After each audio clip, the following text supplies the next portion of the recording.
Hey, hey, hey, hey, hey, or in the words of Haywood Nelson, Dwayne on What's Happening. Hey, hey, hey, and welcome to another episode of Beyond the Spectrum, Every Age, Every Need. For those of you that are looking at this episode on YouTube, you can see Maurice trying to control his grin and laughter there at my Mhm. spontaneity. Like you're dating And us, bro. yeah, Hey, yeah, hey, did hey, I? Oh, I just said that you're out dating loud, us, didn't man. I? You did. That's right. Dating us. People are like, what are they talking about? A couple old guys. How are you doing, man? It's. I think that today's conversation is going to be really interesting because a piece of what I saw you want to talk about is um, I just got back from a trip to the Sequoias this past weekend, and I lived in California for like 40 years. I've always wanted to go. I've never gone. The last couple of years, I've been complaining like I'm going to Sequoias whether anybody wants to come with me or not. And Hmm. finally, I got to go this past weekend, and it was both amazing and a little disappointing. But being out in nature for me is always a reset. It's always good Yeah, for my yeah, soul. yeah. So yeah, That's why I love Yosemite. But anyway, um, yeah, Yosemite's my spot. Nothing touches Yosemite. It's like the most. there you go. There I've you never go. been anywhere in nature that touches Yosemite, and we debated between there and Sequoia. I'm like, I want to go to Sequoia. I've never been there. Should have gone to Yosemite. Yeah. Wow. We'll find out about that. But welcome to another episode of Beyond the Spectrum. Every age, every need.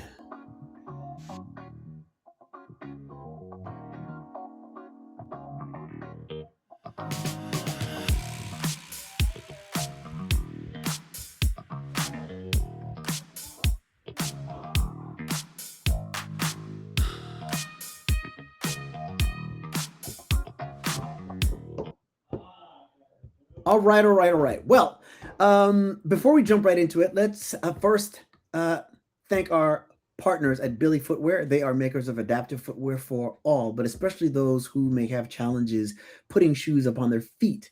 Their founder, Billy Price, is the epitome of just a hero and warrior. He suffered a catastrophic injury his first week, not year, but week of college, and became paralyzed and learned how to do everything for himself all over again, with the exception of putting shoes on his feet. And a prototype was created. Billy Footwear was born. They sold over 1 million pairs of shoes and have touched countless lives. And if you click on the link that is in the show notes, you will get 10% off your final purchase, and that includes any sales that they may have at the time. We also want to encourage you to join us for our bi weekly men's group known as The Den. When I first heard about a support group, um, I was invited to be in one, and I just thought actually it wasn't called a support group, it's just a men's group. And I just figured it would be different men sitting around a campfire trying to um, measure masculinity. That sounds figurative. I didn't mean that figuratively, I meant that literally. Uh, and that's just not That's me, worse. right? Yeah, right. That is worse. My masculinity is bigger than yours. No, it is not. And I am grizzled. No, you're not. Anyway, Got you. that just wasn't my at all. But I Mm. had a great experience, and I came to the realization that if men who are parents to neurotypical children, or men in general, need to be encouraged to be themselves and to find a place where they can seek emotional refuge and just get support and share victories as well. That's probably twice as important for those of us who are parents or caregivers to those with special needs or disabilities. So we have the den. Um, but we're a little more crunched for time than we usually are. So we're going to just jump right into the show. And the topic that we're going to be talking about is the long game versus the uh, career change, so to speak.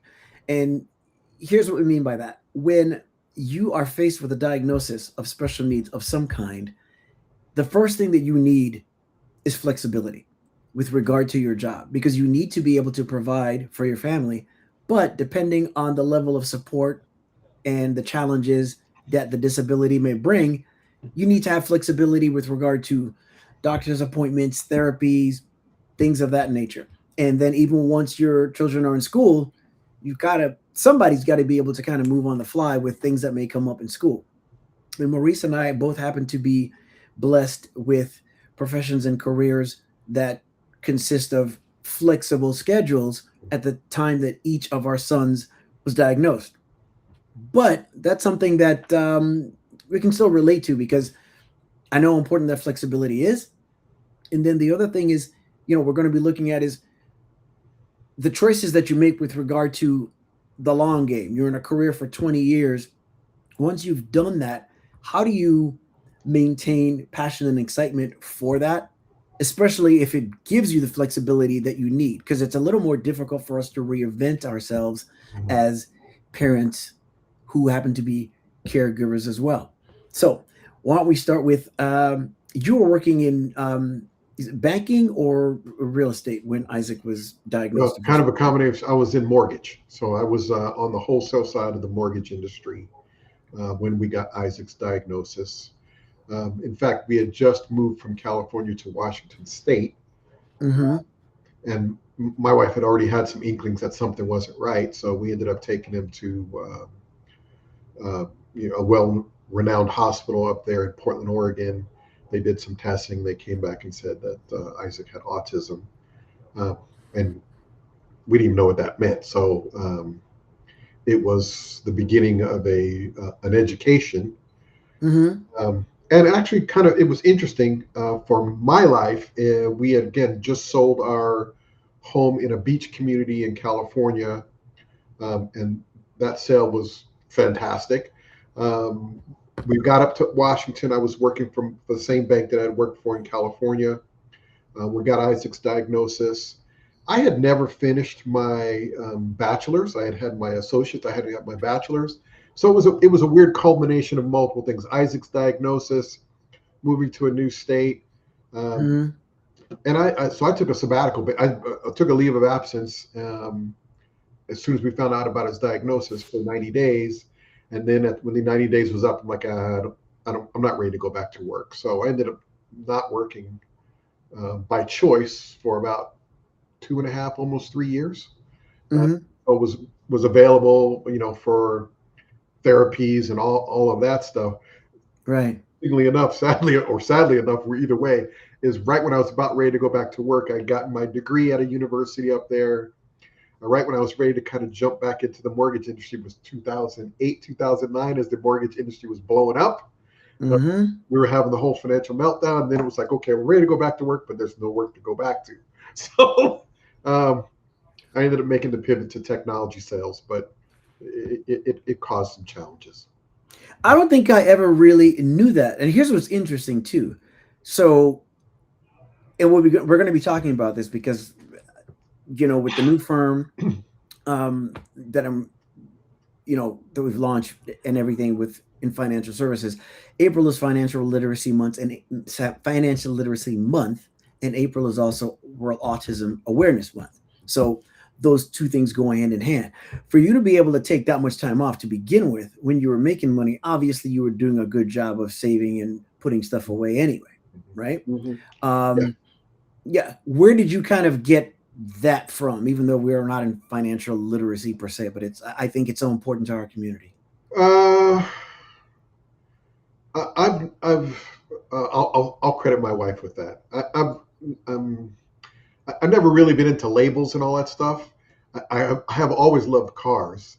Um, but I had a wife that was like, you don't need to spend that much money on a car. Because honestly, if it had been for, I would have bought a Porsche at some point. I'll be honest, because I've always Yeah. been a fan. But I took full advantage of the 401k and the matching, and I tried to keep as much money out of my reach as possible.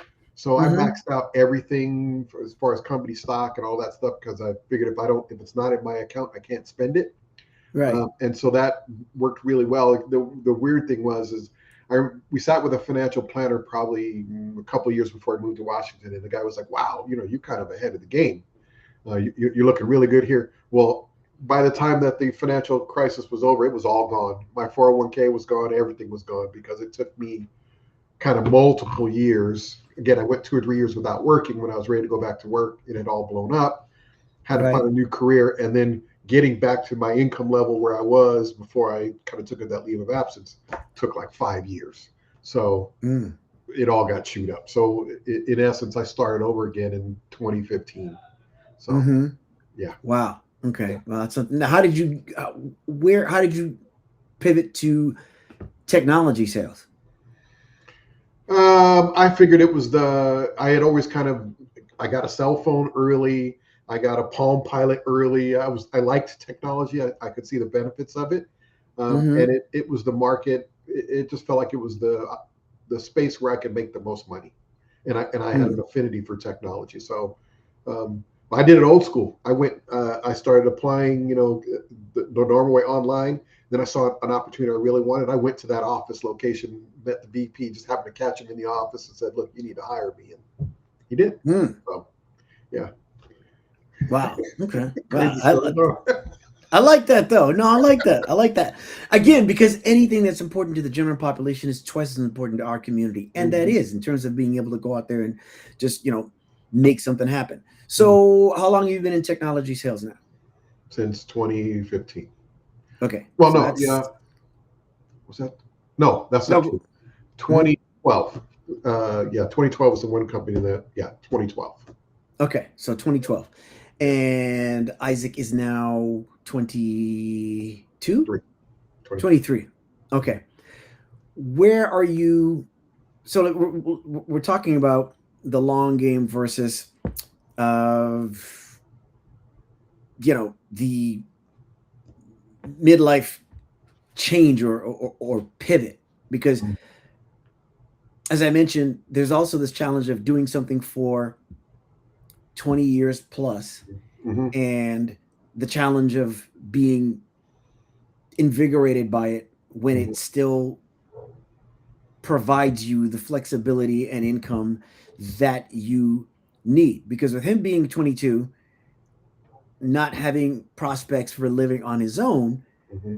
you still need that flexibility. Do you find after 20, after all these years of being in that work and field, I know you love it, I know you like it, do you Mm-hmm. ever find that you have a curiosity about a pivot towards anything new that you ever wanted to pursue or anything like that?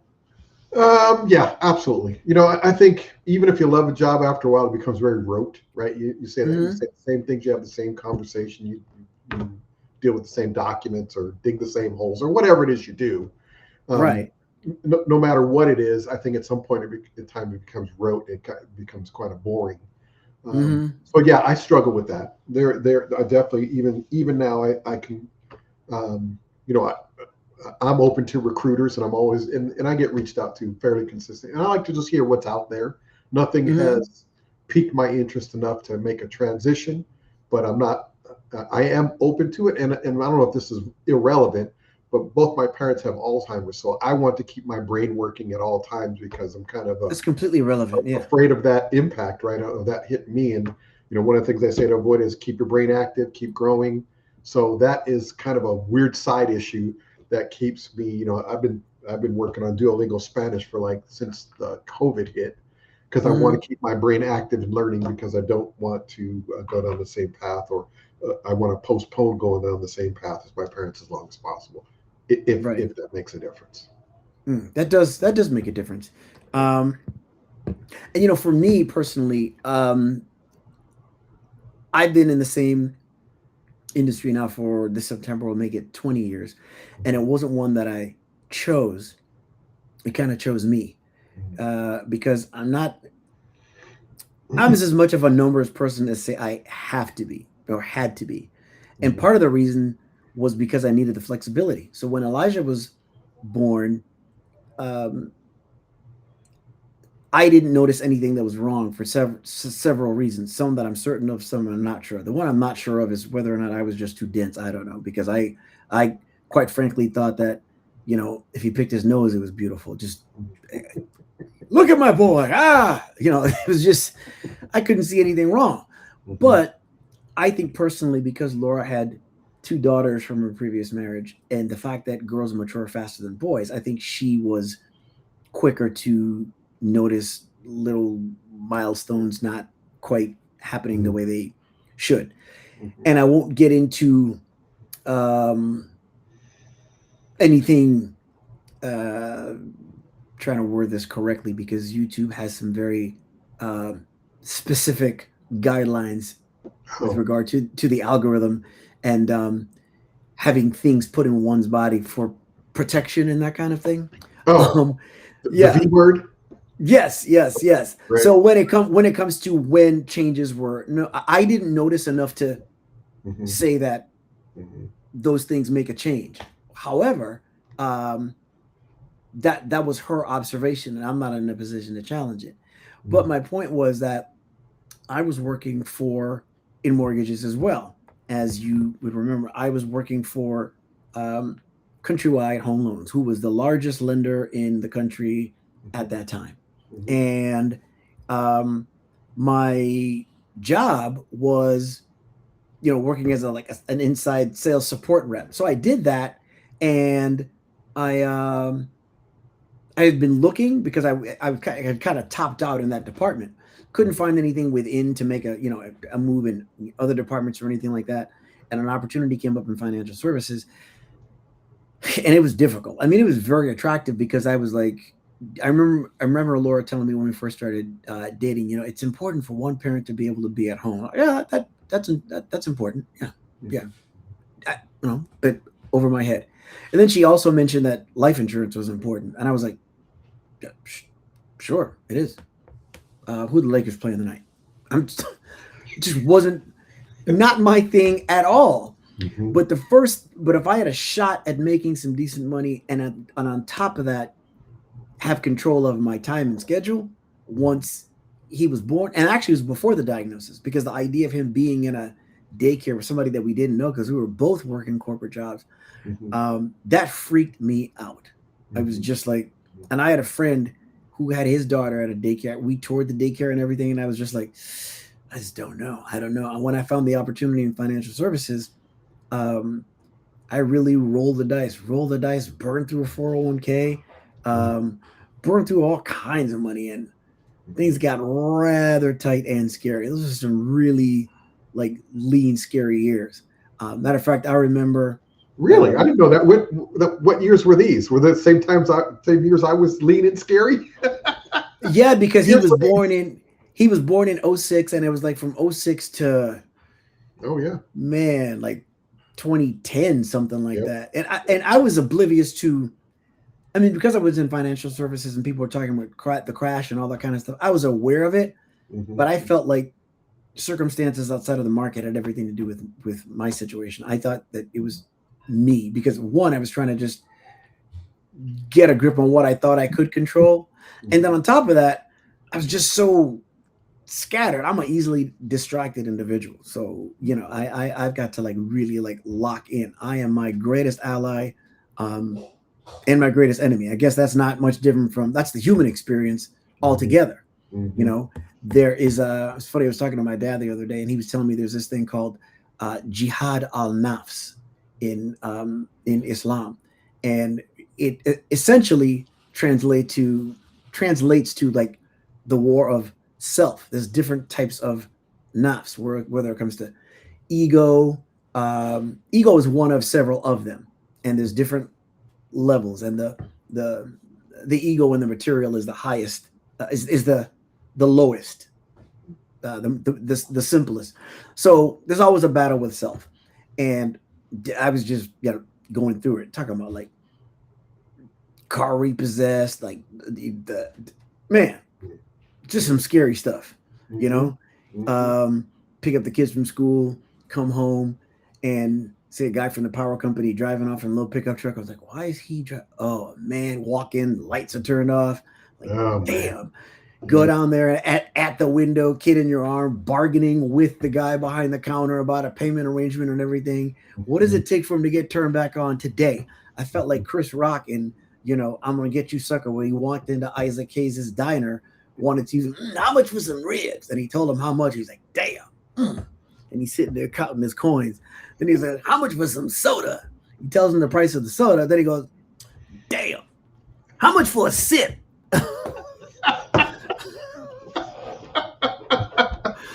That was me. Oh, That was me. That was oh man. me.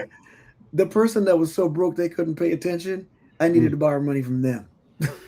Yeah, well, I don't know, man. It's not an uncommon experience. I'm telling you. I No, lived it I lived isn't. very close to that in those days. And it was crazy having come from being really very well off, or they thought to be well off, and a financial planner to, wow, you guys were ahead of the game. It was such a wild dynamic to be that strapped financial. And then I'll throw a little whipped cream on top.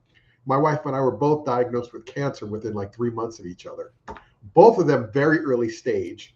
At So that very time, grateful wow. for that at that time. Yeah. And luckily I did have insurance. I had a job that wasn't paying well, but I had insurance, thankfully.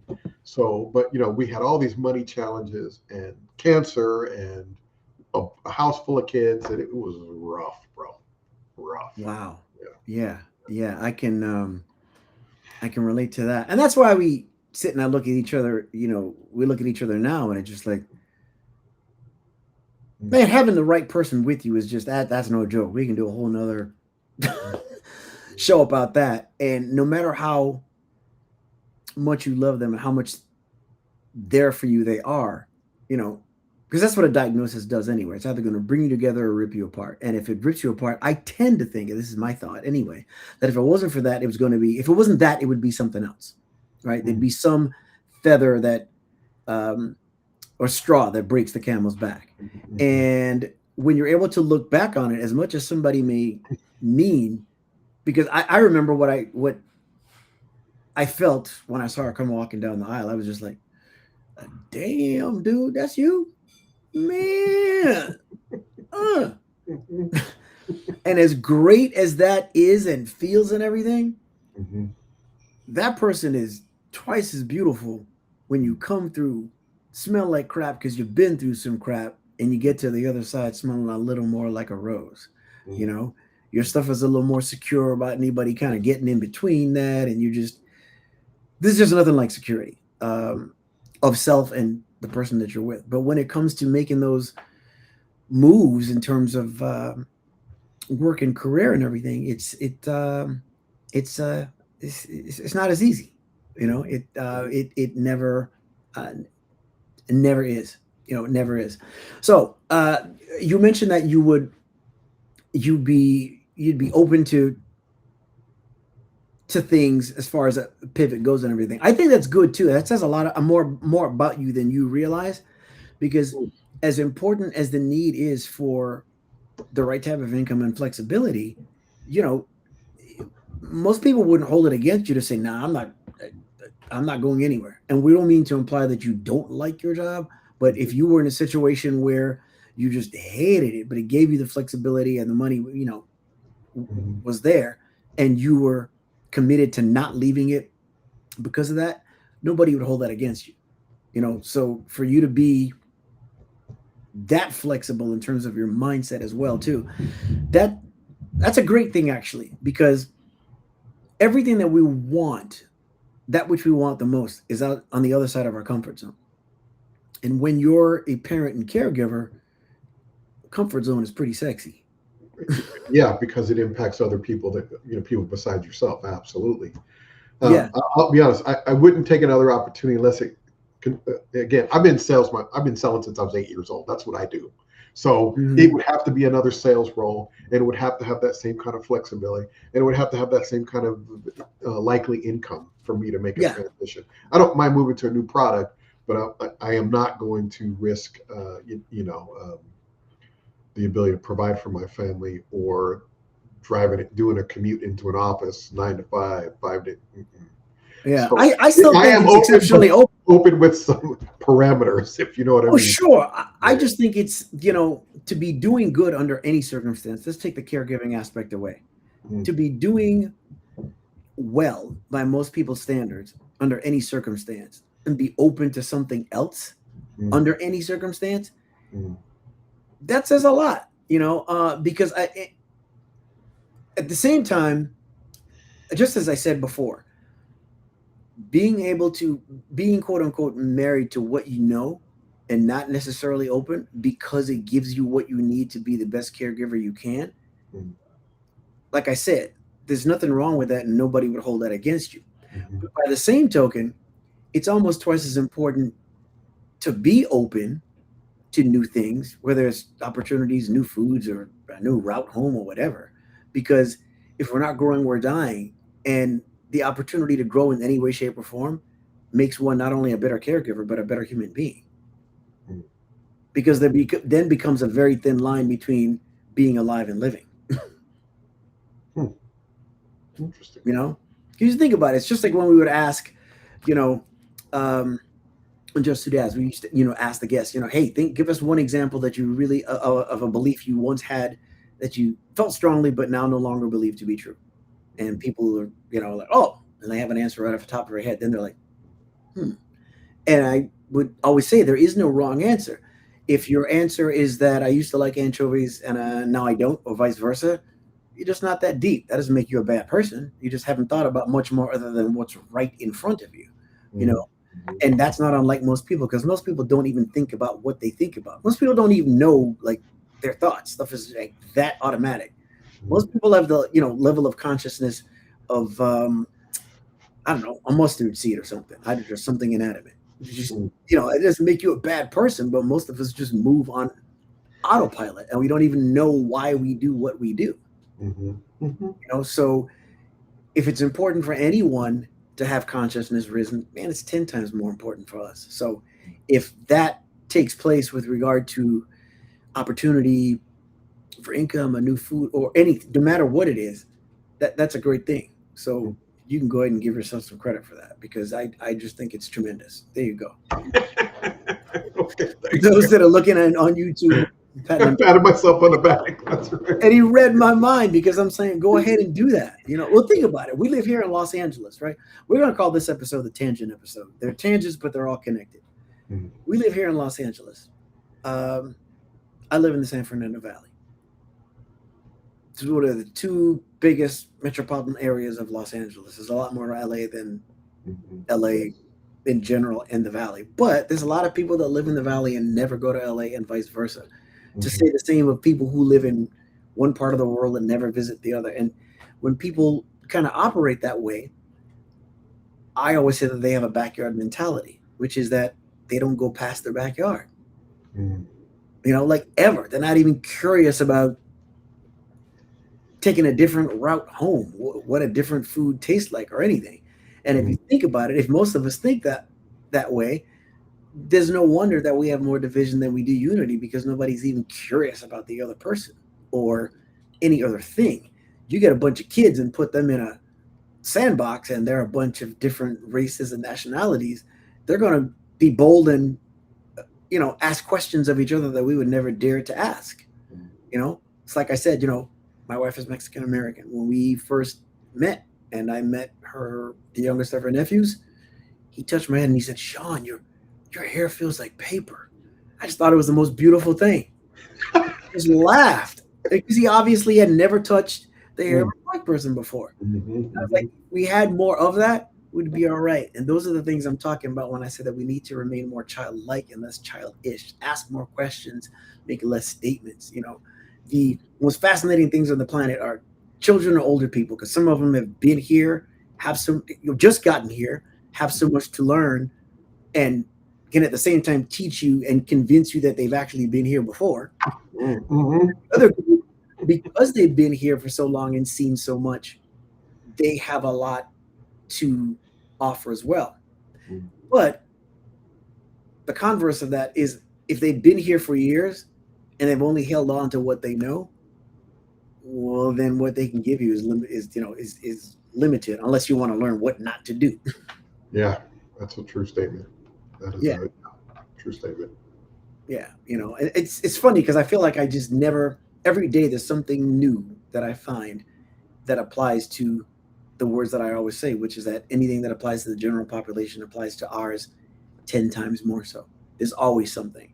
Like I think of the most obvious things, which are like, I don't know, let's say financial literacy. They need to be seen, they need to be heard, to know that you're loved, experiencing joy, growth, uncertainty, all the human needs. But every time I turn around and think that I've seen all there is and know what all there is to know of the things that are important to our community, even more so, there's always something new that I learn. And when I do, it's like, oh my gosh, I never thought of that. I had no idea. It is the most obvious thing. I always say Mhm. that if we had to pay property taxes for the space right under our nose, everybody be broke because that's the most valuable real estate on the planet. Mm. And the only reason that's true is because most of us aren't conscious. We're on autopilot again. You're not stopping to think, you know. Yeah. Well, I almost think the world is designed to keep us kind of dull. This You know? one is. Oh yeah. Yeah, Technology, yeah. People ignorance is a very profitable business. absolutely. Absolutely. If I, it's yeah. Wow. I don't want to open that can of worms, but there is a societal dynamic where if you keep the population stupid, they're very profitable for the very rich, right? And Hmm. so a lot of a million tangents we can touch on there.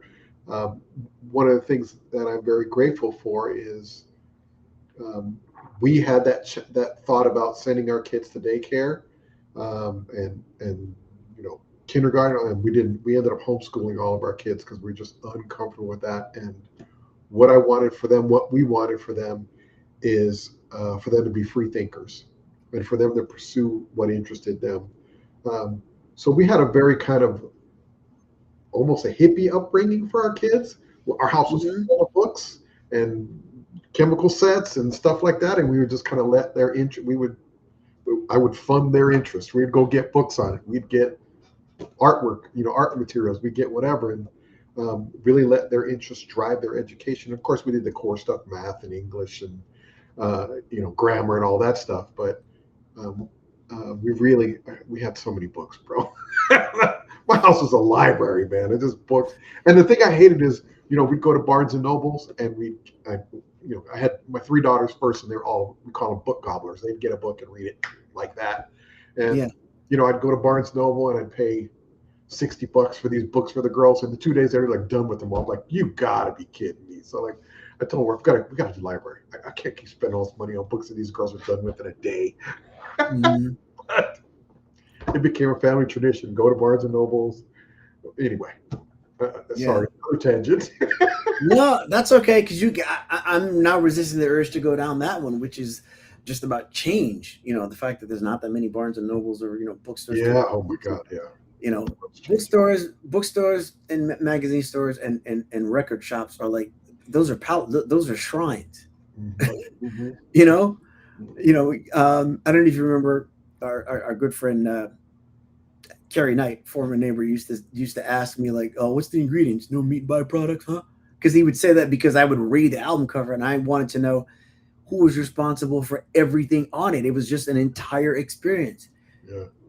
Most today don't know anything about that because you don't this nothing to read. Yeah. Yeah. You just hear the music and you know who the artist is, and that's it. Yeah. Yeah. Yeah, you don't know who created it, Well, you and young folks on albums, we old people used to get to pull the album skirt out. It would have the producer, the the director. liner notes. That's what you Yeah, call the that. The liner notes. That's liner what notes. exactly. Yeah. So yeah, there's a lot of details around the creation of that music, not just the artist. So Yeah, you're talking about the photographer, the art director, everything. Because yeah, even when we went to CDs, see, here we go with the tangent. Even when we went to CDs, that stuff was still on there, but it's not the same. It's no, like same. it's micro. It's just it's not the same thing. Um, but you know, that's like we were saying. The world is meant to and designed to keep us ignorant. And it's funny because we have more information at our fingertips now than ever before. Mm, And that's good and bad because there's a lot of stuff out there that's just yeah. because when I go back to people not asking questions, people will make more statements. So if you put something up, about an individual that's famous or something like that, few people will even go, "Is that even real? That seems odd." No, they just take it and run with it because if you're seeking to learn, then I think you look at things differently too. You're Mm, not as because learning means you're going to ask questions, mm, and not just, oh, "Did you hear about so and so?" mm, mm, And it's funny when you go into your first having your diagnosis and everything, depending on your child's age in the era in which the diagnosis occurs, you become very thorough in doing research to figure out how to combat and look up different things. And mhm, so we have even more of that at our fingertips now because a lot of these AI sites that the browsers have will get you some really good information in great detail, but yet I feel like we know less. I think it's too many of us are jacks of too many trades. You know what I mean? Like Yeah. it's just too much information on too many subject matters, too much attention grabbing information out there. Yeah, I don't know. I'm gonna sound like an old man now. You know, you start doing that whole, we were outside until the street lights came on, and we weren't looking at other people's business, and we didn't know, what vacation the neighbor down the street went on. Now we Unless do. they told you, yeah, Yeah, yeah. yeah. So, and we didn't see pictures of it and the meals they ate and all that crazy stuff that social media has done to our world now. I don't know. But you know But, what though? It's okay to say that because you're not saying, "Oh, I wish we did away with that." And it's mhm, not about the technology itself. It's about the use of it. We've mhm, got these great um what can be weapons not only just against boredom, but also weapons against uh division, and can be used instead of a weapon for division, they can be used as a tool for unity. And mhm, it just depends on what somebody chooses to do with it. So it's kind of like when people say, I'm not worried about AI, I'm more worried about the people that are behind it. mhm, mhm, So I don't know. I guess it really depends, much like any and everything else. This is kind of funny today. I feel like we're more all over the place. And for those that are viewing, I don't know if you know how we produce this show, how this is done. We have topics and things that are important to us, and we come up with them very close to just before the show airs because we have busy lives, and we mhm, usually take it and we run with it and go. And there's usually a tangent here or there, but literally today, I feel like this is a Waldo episode because we are all over the place. mhm. I wouldn't argue with that. It does feel like that's like, okay, what was the theme? It was long term versus what? Long term versus what? The long term play versus the shift, and that kind of goes to where we were talking about. The It's more, shift. Do you mean change? What do you mean? yeah, because if we're talking about, like, it's almost like midlife parenting more than anything else. Because for most, your child reaches a certain age, their level of independence increases, and they move out. Right? For some of us, depending on the Yeah, the diagnosis diagnosis. Right. and the manner in which disabilities affect our child, our children may be living with us for the rest of our lives and their lives. And Mhm, so, whereas most people go from the parent who's firsthand, they kind of take a little bit of a seat back and become the consultant. And yeah, that's what we to talked about in, I necessarily think, consult the their second adult the children. second Right. to last episode, right? Right. And so the same is true of, or can be, of our career. Once you've been doing something for a handful of years, do you how do you maintain the excitement of what it is that you do? And for me, this is where the tangent came in, because I was starting this earlier and I don't know what pebble fell into my stream and turned me left from right. But I was saying I began working in sales support and mortgages, found financial services because I needed that flexibility, and how much of a struggle it was to begin with. It was a struggle for years. Hmm. But, you know, I've since found my way towards my passion with it as well. Because once I first learned the basics of it, I got to thinking, if families with neurotypical children need to know how to plan for a time when those parents exist in memory only, people Hmm. need to know how to make the most out of their money and have it work for them as opposed to just the way around. It's Hmm. twice as important for our community. Hmm. But I had to really get over myself. I spent at least 5 years saying to myself, man, if one person, just one person in the special needs community questions my intention, I don't know if I can handle it. I just don't know. I don't know. Hmm. So I wasn't sharing what I did Hmm. with much of our community. I had to kind of get over myself um, to be able to do that. And what I did was I came to the realization that, you know, there are people who believe in different faiths. There are people who are atheists as well. Hmm. All of those people will agree that Jesus had the best intentions. Mm. Some will see him as a prophet, as Muslims do. Some, as Christians do, will see him as a product of divine intervention.